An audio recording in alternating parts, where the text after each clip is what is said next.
Bienvenue dans cette deuxième partie. Dans la première partie, nous avons donc configuré l'utilisateur Oracle avec ses groupes et les variables d'environnement. Et nous avons décompressé l'archive d'installation dans Oracle Home. Et nous avons donc vu que ces fichiers ont bien été installés. Alors, l'étape suivante consiste à lancer l'installeur qui va au fait juste appliquer les configurations sur les fichiers qui ont été déjà décompressés. Alors, comme utilisateur Oracle, dans Oracle Home, je vais lancer Run Installer.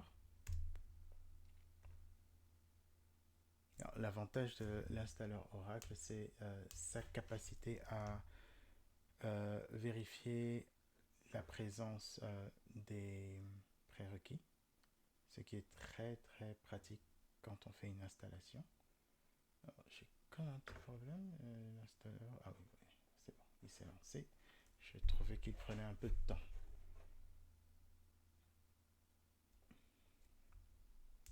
Il fallait donner quelques secondes. En fait, je suis dans une machine virtuelle dans ESX, VMware ESX. Et c'est possible que, vu les contentieux avec les autres machines virtuelles, l'espace disque restreint, que ça prenne un peu de temps.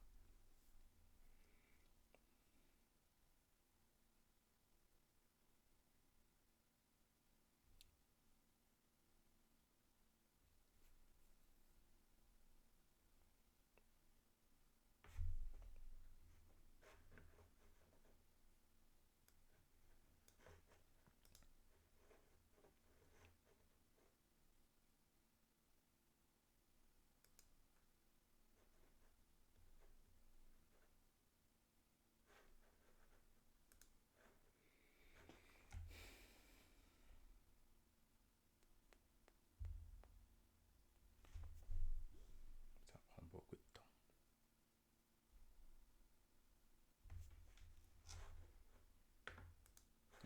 Ouais, enfin, on y est. Alors, nous avons deux options. Donc, créer et configurer une simple instance. Donc ça va créer une base de données avec des options par défaut définies par Oracle. C'est pas ce que je veux faire. Je veux installer le Oracle Database d'abord et ensuite on va créer une instance d'Oracle. Alors je vais cliquer sur Next. Alors on n'est pas dans Oracle ici, Single Instance. Je clique Next. Et je veux installer entreprise pour avoir toutes les options. Et voilà, il a automatiquement détecté mon Oracle Base qui se trouve ici. Donc je fais Next aussi.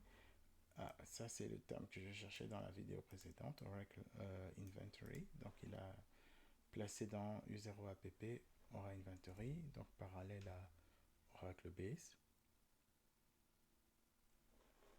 Et le groupe principal au install qui sert à Oracle Inventory a été détecté automatiquement. Et ici, on a un problème, c'est qu'il ne détecte pas les autres groupes. Alors, je pense que c'est parce que je me suis connecté directement avec l'utilisateur Oracle, ce qui n'a pas permis aux variables d'environnement d'être appliquées à mon environnement graphique. Alors, ce que je vais faire, c'est que je vais quitter l'installateur. Alors, ce que je vais faire carrément, je vais arrêter cette base de données, je vais augmenter les ressources de ma machine virtuelle. Je vais arrêter donc ce serveur et augmenter les ressources de ma machine virtuelle pour que ça aille un peu plus vite.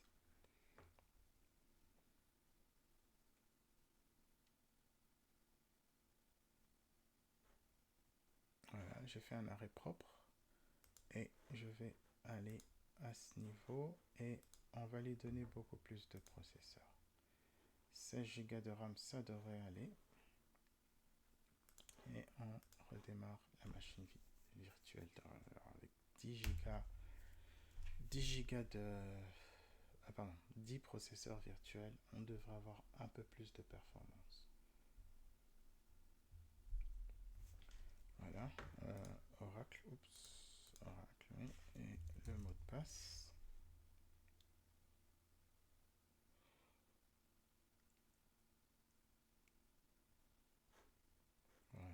j'aime toujours un peu agrandir la fenêtre pour avoir beaucoup plus d'espace. Je lance le terminal. Voilà. Alors, ID Oracle, on a bien ces variables. Alors, ce que je vais faire maintenant, c'est me rendre dans Oracle Home et lancer l'installeur.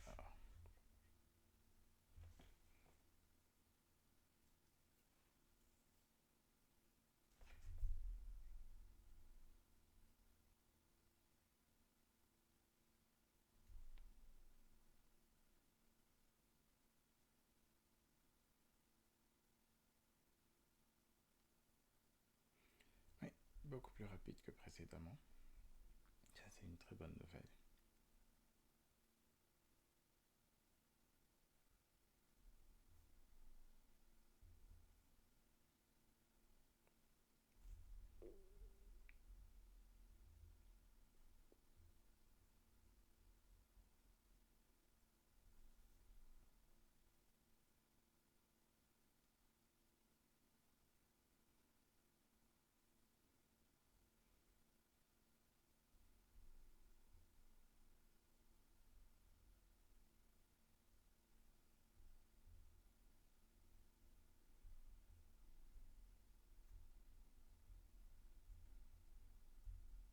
Toujours un peu lent, mais c'est pas grave. On y arrive.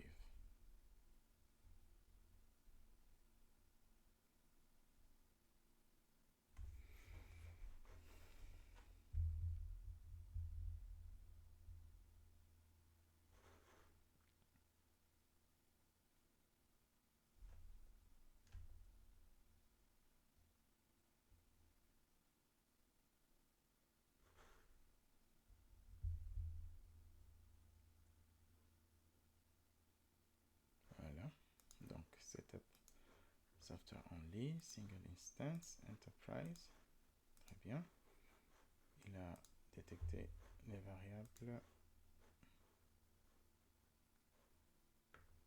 Alors là, il me dit que l'emplacement slash u01 pp aura inventory n'est pas vide. Est-ce que je vais continuer? C'est pour être sûr que je me rends compte qu'il y a une installation qui a été déjà commencée mais qui ne s'est probablement pas terminée. Alors, je peux tout simplement aller dans u01 app aura inventory et supprimer ce qu'il y a là-dedans. C'est pas obligatoire. Je peux continuer. Oui, je suis d'accord. Et là, il a bien détecté les groupes que j'ai créés parce que ça a été pris en compte pour tout l'environnement graphique et en ligne de commande. Donc, je clique suivant. Alors, ici, c'est aussi une fonctionnalité introduite dans Oracle 12c qui permet d'automatiquement exécuter les scripts de fin d'installation. C'est des scripts qui paramètrent au fait le système avec un mode privilégié. Donc, soit en tant que root, soit à l'aide de sudo. Il permet aussi au fait d'appliquer certains prérequis détectés comme non valides lors de l'installation. Alors, je vais le faire avec root. Comme ça, en fait, si on ne le fait pas, on devrait normalement copier les scripts et les exécuter manuellement avec root, mais avec ça, l'installeur le fait pour nous. Suivant.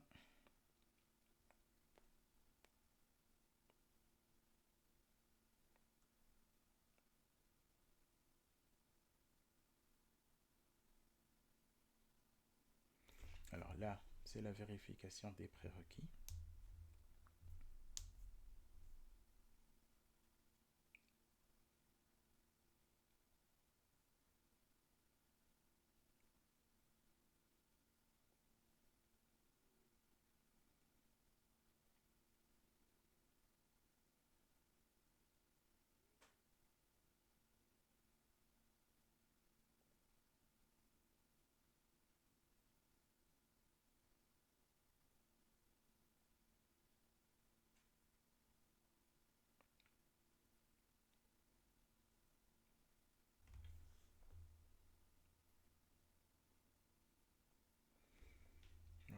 il a détecté qu'il n'y a pas de problème, pas de prérequis manquants, configuration du système parfaite.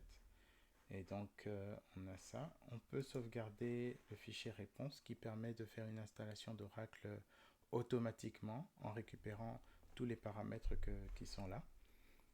J'ai pas besoin du response file maintenant, ce sera peut-être pour une autre vidéo et je lance l'installation.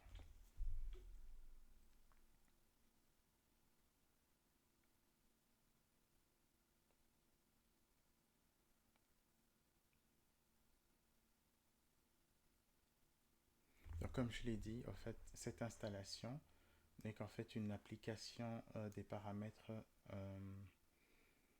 qu'on a donnés. Alors, si on veut suivre toutes les étapes de l'installation, on a le journal de l'installation ici. Et on peut par exemple ouvrir une autre fenêtre et utiliser la commande tail-f.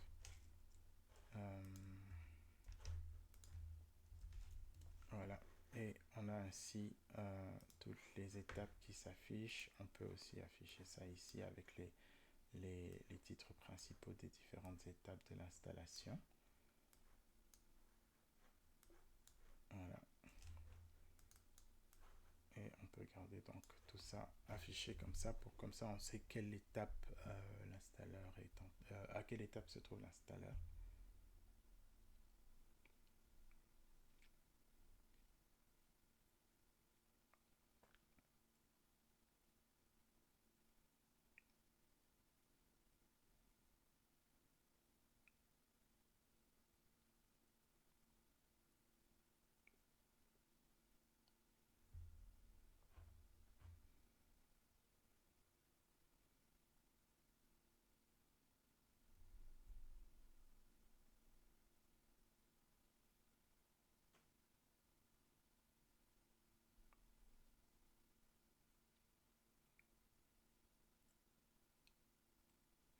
Je tiens à prévenir qu'à moins qu'il y ait vraiment un problème avec l'installeur, il n'est pas nécessaire de tenir le journal affiché comme ça. C'est beaucoup d'informations qui ne sera pas forcément utile, surtout si tout se passe, si tout a été bien fait dès le départ. Alors là, on avance bien, on est à 55%. Donc, bon, je vais laisser tourner pour cette fois-ci, c'est pas un problème d'avoir ça affiché. Mais c'était juste pour dire que c'est pas une obligation, à moins de vraiment vouloir régler un problème et de savoir à quelle étape ça s'est bloqué. Voilà, là il est en train d'exécuter les scripts de paramétrage de fin en utilisant le mot de passe route que je lui ai donné plus tôt. Voilà. Alors, des scripts ont été générés. L'installeur va lancer ses scripts en utilisant les crédences, l'utilisateur privilégié et son mot de passe qui a été fourni. Est-ce que je suis d'accord pour ça? Oui. Donc voilà, il exécute ses scripts.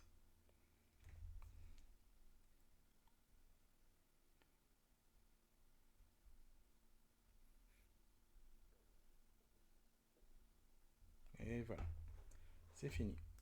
On a bien installé Oracle 21C. J'arrête le processus tail et je peux maintenant fermer cette fenêtre d'installation. Alors, maintenant que la base de données est installée, ce qu'on doit faire, c'est créer l'instance. Alors, pour créer une instance, on tape la commande dbca, Database Configuration Assistant, mais avant cela, il faut configurer le listener qui permet au fait d'entendre, de fournir la connexion locale ou à distance. Alors il y a deux méthodes. Il y a netca, Network Configuration Assistant. Je crois que beaucoup de gens sont habitués à netca. Je crois que c'était la méthode de base pour configurer un listener.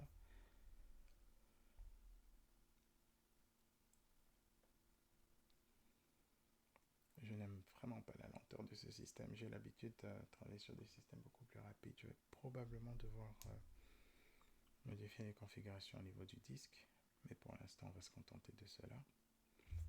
Voilà, donc on utilise Listener Configuration, on crée un nouveau listener, on lui donne un nom, on définit les types de protocoles qui seront utilisés. On peut utiliser tous les protocoles. TCP, c'est une connexion simple. IPC, c'est une connexion via la mémoire partagée ou via la RAM du système. Et TCPS, c'est une connexion TCP secure. Voilà, et on continue, on définit le port, etc. Alors, moi, ce que j'aime utiliser, cancel, moi, ce que j'aime utiliser, c'est Net Manager. Je le trouve beaucoup plus, je dirais, user-friendly, donc il est beaucoup plus accessible, voilà. Donc, Net Manager nous donne la possibilité de créer des TNS names pour définir les instances auxquelles on peut se connecter et de définir le listener qui va écouter les connexions. Alors, je vais définir un listener en cliquant sur le petit plus. Je vais l'appeler listener tout simplement. Alors, listening location, donc c'est sur quel port et quelle adresse il doit attendre des connexions. Je vais cliquer juste sur Add Address. Ça prend du temps. Et normalement, il doit placer l'adresse par défaut, donc le port par défaut. Donc si je fais if config, normalement, il place le port par défaut qu'il trouve. Alors, il la trouve, enfin pas le port, l'adresse et le port réseau et l'adresse par défaut. Donc, j'en ai rajouté deux en cliquant deux fois, donc je vais enlever le premier. Donc, il a défini, suivant le protocole TCP/IP, il va écouter sur ce port par défaut au niveau 1521 pour cette hôte. Donc, il a pris cette hôte parce que c'est à ça que correspond l'adresse IP dans ETC host. Non. Oups, j'ai dit une bêtise. Il a pris plutôt le hostname, pardon. Il a pris le hostname de mon hôte ici. Alors, ce que je devrais faire plutôt, c'est rajouter ce hostname dans ETC host, juste pour être sûr que ça corresponde bien à l'adresse.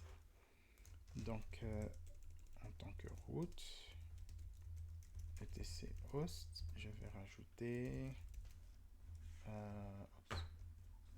j'ai oublié 88 250.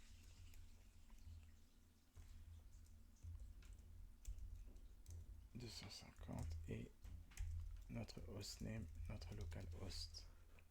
Voilà. Alors ça c'est l'adresse d'écoute. On peut aller plus loin et établir des buffers, mais c'est pas important ici. Paramètres généraux.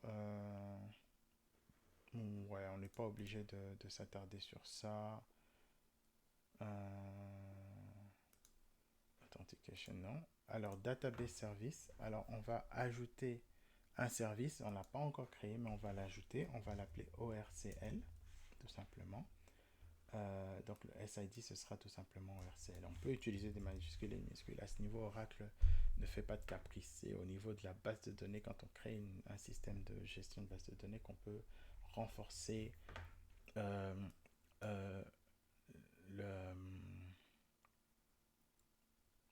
renforcer la vérification de la casse ou la vérification de majuscules ou minuscules. Et on peut rajouter d'autres services, on n'en a pas, donc j'ai juste mis ça pour cliquer pour montrer, mais voilà, c'est tout. Et à partir de là, on a notre listener qu'on va sauvegarder. Voilà, si tout se passe bien, c'est sauvegardé. Et on peut vérifier si le listener fonctionne bien en le démarrant. On fait listener ctl start. Si j'avais donné un autre nom, je devrais me donner le nom à ce niveau.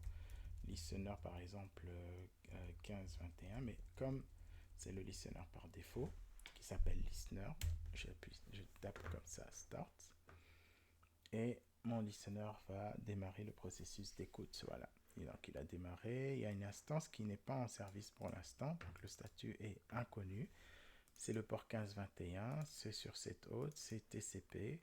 Et tout fonctionne bien. On peut vérifier encore. Listener, c'était le statut. Et on voit que mon listener est bien démarré. Alors, notez que si vous avez SE Linux ou votre faille et ou votre pare-feu qui bloque ce port, vous ne pourrez pas vous connecter à la base de données. Alors, après avoir créé le listener, je peux maintenant lancer la configuration de mon instance. Donc, la création et la configuration de mon instance. Voilà. Alors, on peut créer une instance avec des templates, mais moi, je vais la créer à partir de zéro.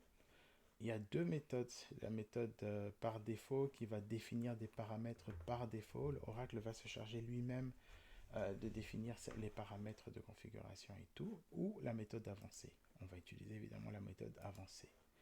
Alors, c'est une instance simple, c'est pas une instance rack. Donc, on garde ça comme ça. Et c'est une base de données de type général pour les transactions.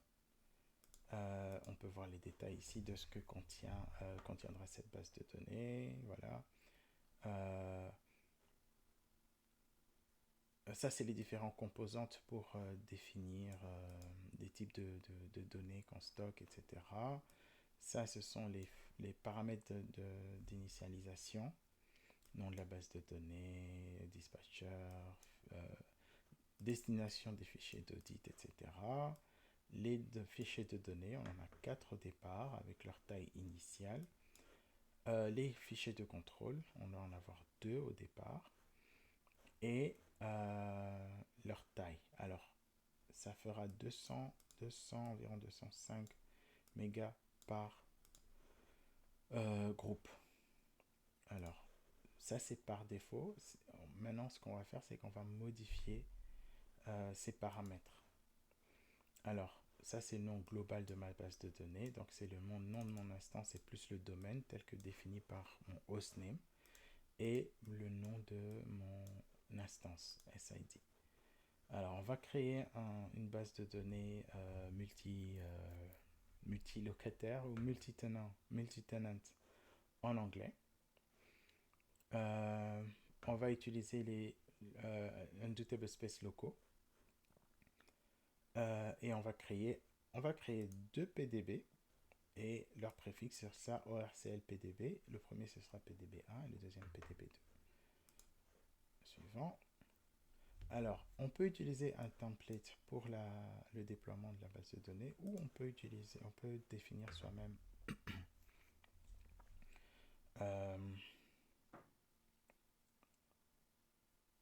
ces paramètres. Alors, je vais utiliser les paramètres par défaut pour définir une simple base de données. On va utiliser Oracle Manage Files, c'est-à-dire que Oracle va lui-même gérer les noms de mes fichiers de base de données.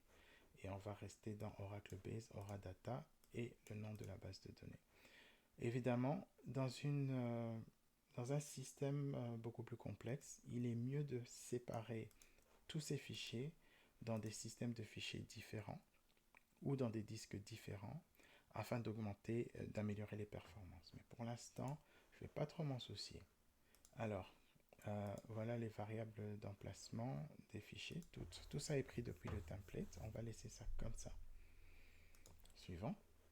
Alors, je veux bien un Fast Recovery Area. C'est là que les backups, les sauvegardes de ma base de données seront placées par défaut.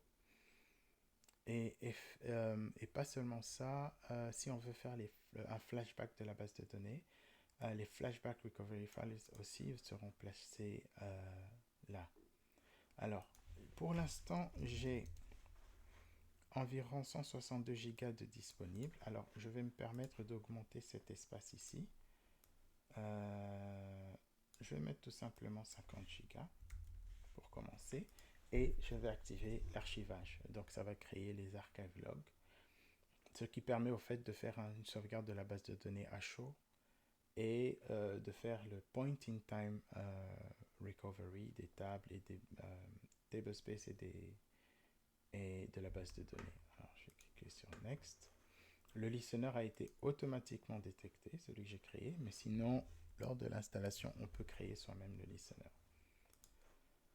Alors, je ne vais pas activer Database Vault ni Label Security, j'en ai pas besoin pour l'instant, ce sera probablement pour une autre vidéo. Et ici, on va définir la taille de la mémoire partagée. Alors, on a 3 types: Automatic Shared Memory Management, Manual Shared Memory Management et Automatic Memory Management. Celui qui est recommandé, c'est celui-ci où on va définir la taille du Shared Memory. Alors, je vais donner un peu plus, disons 8 Go environ. 1100, je vais augmenter. Est-ce qu'il va accepter? Je ne pense pas. Voilà, 1192, je ne suis pas sûr qu'il va accepter ça, mais on va voir. Alors, il y a d'autres fonctionnalités qu'on peut établir ici. Par exemple, le nombre de processus, il a mis automatiquement à 800. Avant, c'était 300. La taille des blocs ne peut pas être changée sur Linux. C'est défini par défaut, mais il y a d'autres systèmes où on peut changer cette taille de bloc de données. Ça permet au fait de gérer la performance de lecture et d'écriture des informations. Le caractère 7, je vais prendre celui par défaut, mais en fonction du pays et de ce que les programmeurs disent, on peut changer ça. Et le type de connexion, on a 2 types: Dedicated Server Mode et Shared Server Mode. Dans Dedicated Server Mode, chaque connexion a une portion de mémoire partagée, alors que dans Shared Server Mode, plusieurs connexions sont gérées par une même portion de la mémoire partagée. On va garder ça comme ça.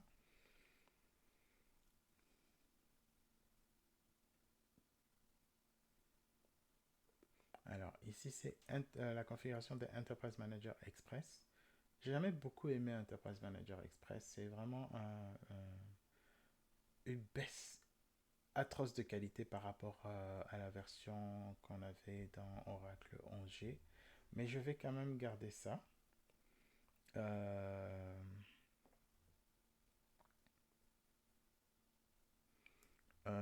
Le port, je vais utiliser par exemple le port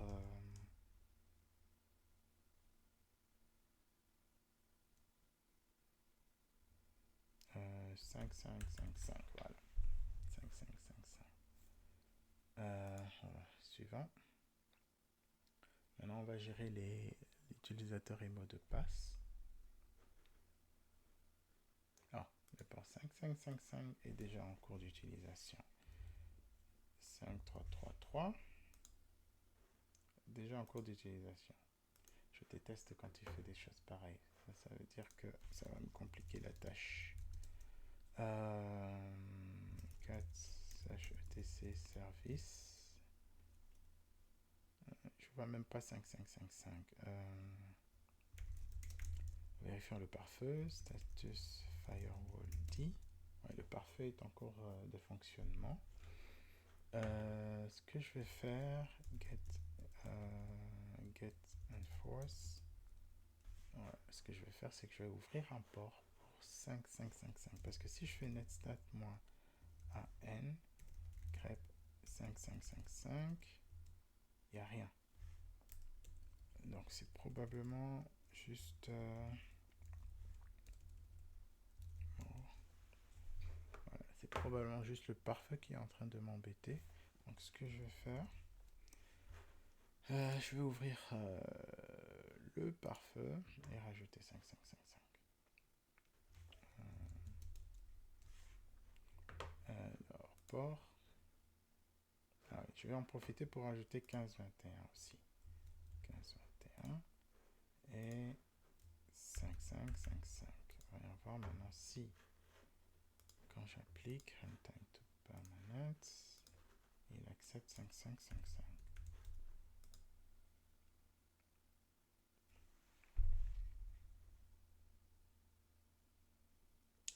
Il me dit toujours que c'est utilisé, ce qui est absurde. Alors, 5555 qui utilise... Ah, ouais, c'est pas absurde. Alors, je vais utiliser le port 50 000 qui n'est pas utilisé. Ou alors, ouais, 55555. Voilà, c'est encore mieux.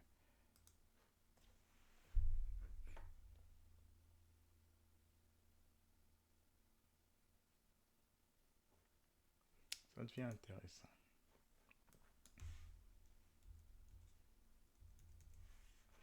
50 000 utilisés. Ok, là, on est embêté. 5, 5, 5, 5. On va faire du troubleshooting. PS-SDF, pas grep 5, 5, 5, 5. AUX, grep 5, 5, 5, 5. Il ne montre rien.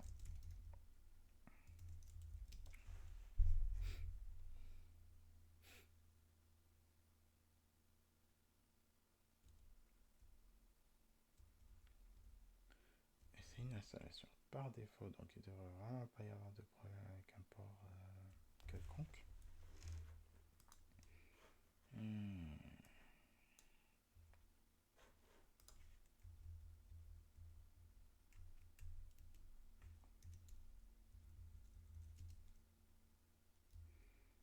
Essayons de faire ceci.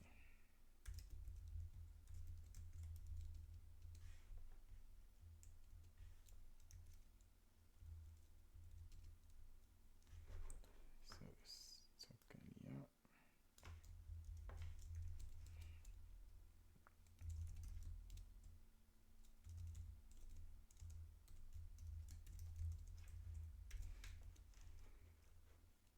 Il n'y a pas de Socalia.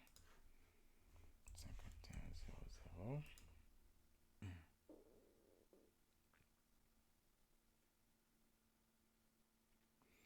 Encore une fois, il me dit que c'est utilisé.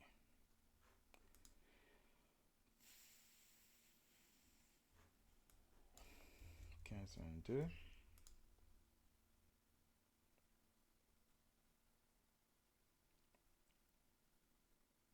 Toujours utilisé. Alors.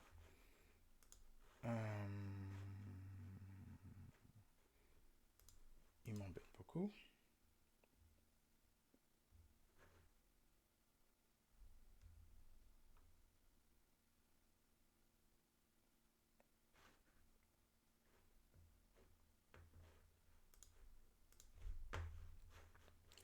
Alors. Linux, Oracle, database, style, port, used.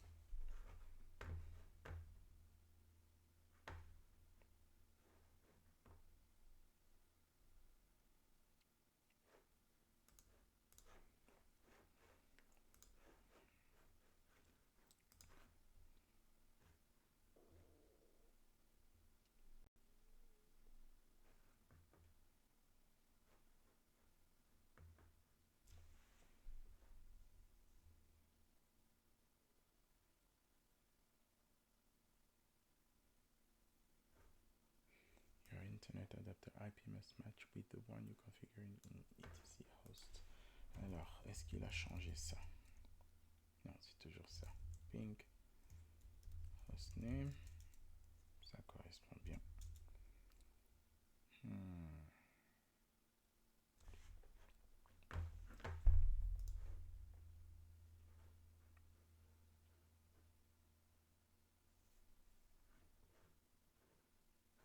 Alors, essayons de faire ça. Hostname.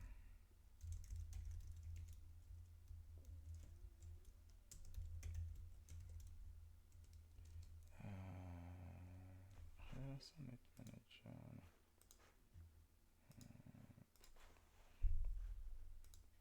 Ah, d'accord. C'est ça qui manquait au fait. Alors, revenons à 5555. Donc, c'était tout simplement que j'avais ajouté le Fully Qualified Domain Name dans ETC Host, mais j'avais pas rajouté le hostname simple sans le domaine là-dedans. Alors, on revient à ça, 5555. Alors, ici, je vais utiliser le même mot de passe partout, ORCL. Tout simplement, oui, je sais, je m'en fous. Pour ici. Alors, ici, on peut spécifier un script SQL qui doit être lancé pendant l'installation. On peut sauvegarder cette base de données comme un template, comme un modèle pour pour si on veut recréer la même base de données ailleurs. Et on peut générer un script de création de cette base de données. Alors, on peut aussi modifier davantage les paramètres d'initialisation. Il y a ça, les paramètres simples. On peut cliquer ici pour afficher tous les paramètres d'initialisation. Je ne vais pas le faire maintenant. Et on peut modifier l'emplacement et la taille de certains fichiers de données. Donc, on a les control files. Ils vont être placés par défaut. Ça, je ne vais pas y toucher. On a les data files. C'est géré par Oracle. Là non plus, je ne vais pas y toucher. On a les redo-log files. Alors, ce que je vais faire, c'est plutôt changer la taille des redo-log files. Et je vais leur donner 1 giga chacun. Voilà. Le deuxième, 1 giga. Le troisième, 1 giga. Et je vais rajouter 3 autres.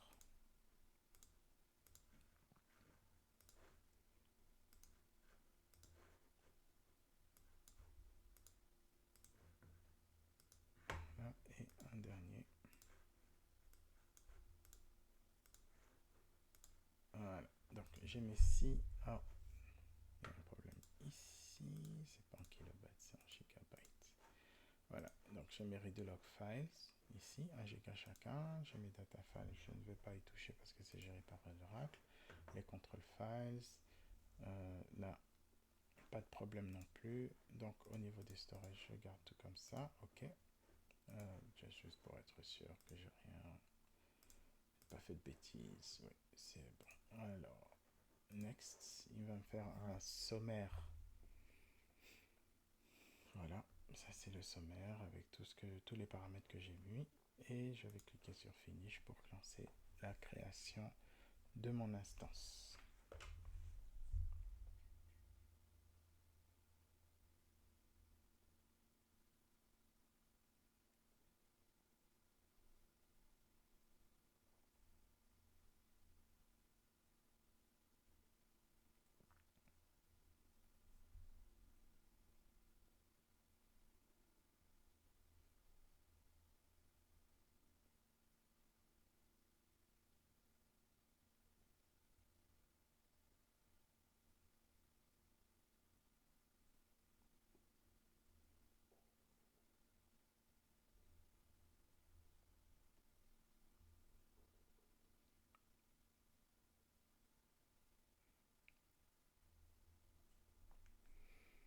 Alors, encore une fois, comme précédemment, on peut voir le log d'installation et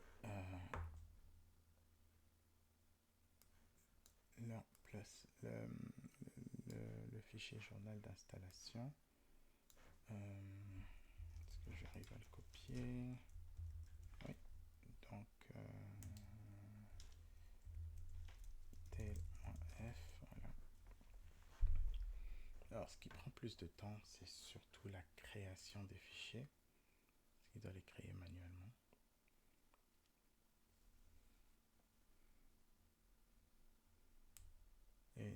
Et j'ai 3 bases de données locataires, donc pluggable database, branchable plutôt, ce qui va forcément faire prendre plus de temps.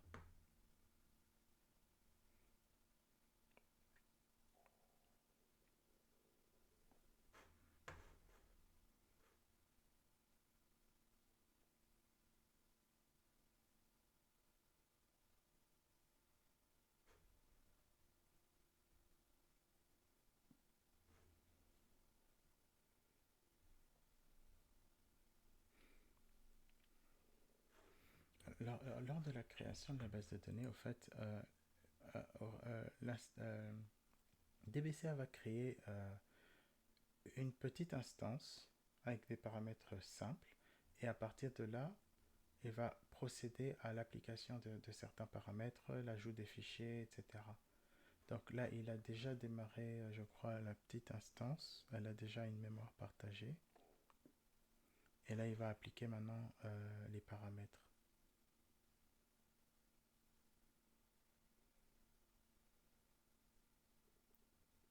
Là, par exemple, il est en train de restaurer les fichiers de données comme il le ferait lors de la restauration d'une sauvegarde de base de données.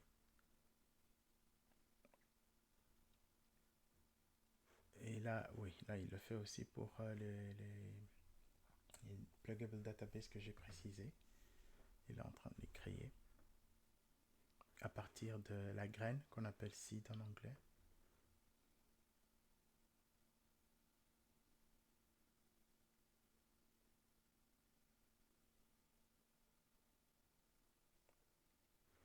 Là, c'est le deuxième pluggable database, donc le premier doit être plus en haut.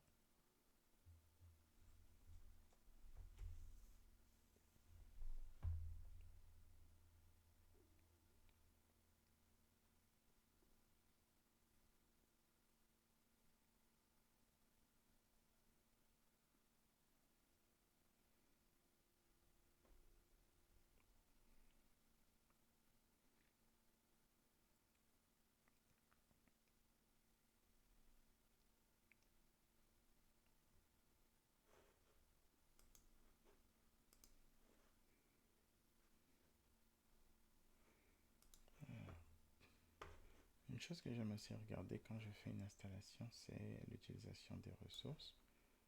Alors, au niveau processeur, pas trop de contentieux. Voilà, les ressources, 10% du premier processeur, c'est le plus utilisé. En question de la RAM, pour ce qui est de la RAM, on a 8 Go sur 15. Voilà. Donc, on n'a pas vraiment beaucoup de ressources utilisées. Peut-être les disques, alors file system, voilà, ça c'est file system. Probablement les disques sont la ressource la plus utilisée parce qu'il y a des écritures sur disque. Je ne comprends pas pourquoi System Monitor n'a pas de... il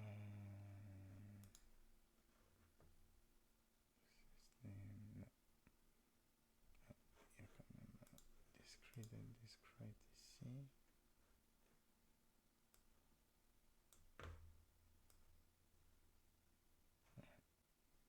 Donc c'est Oracle aussi ici qui utilise ça. Donc ça avance bien.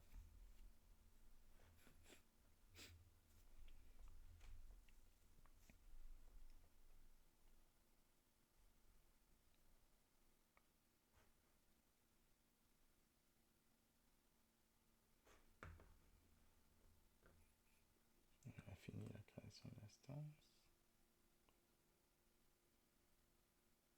Pardon, la création et le démarrage de l'instance.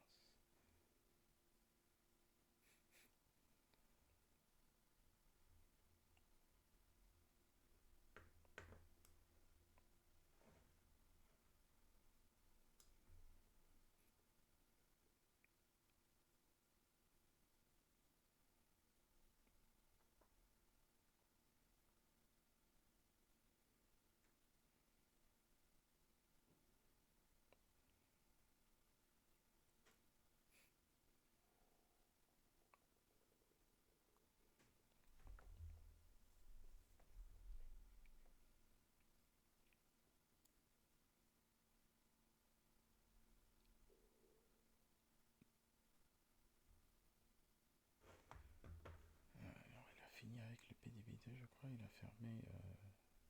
Il l'a fermé.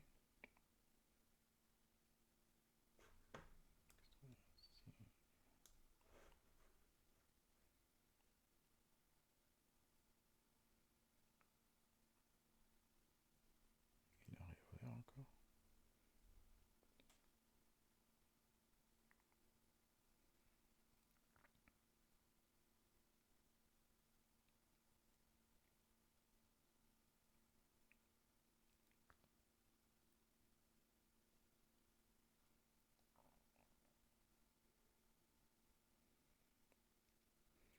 Redémarrage de l'instance.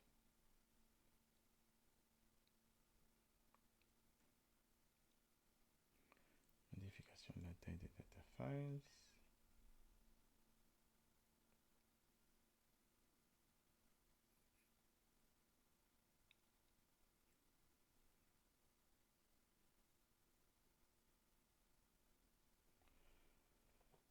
Et terminé.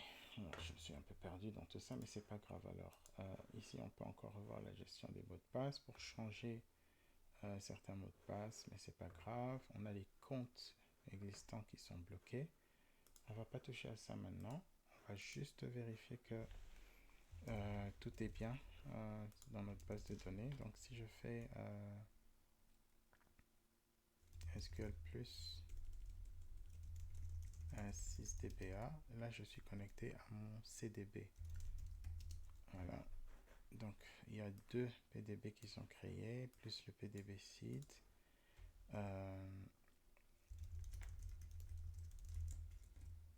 Je vérifie que mon instance, elle est bien démarrée. Donc, tout va bien. On va s'arrêter là pour maintenant. Merci d'avoir suivi et n'hésitez pas à poser des questions dans les commentaires. Bonne journée.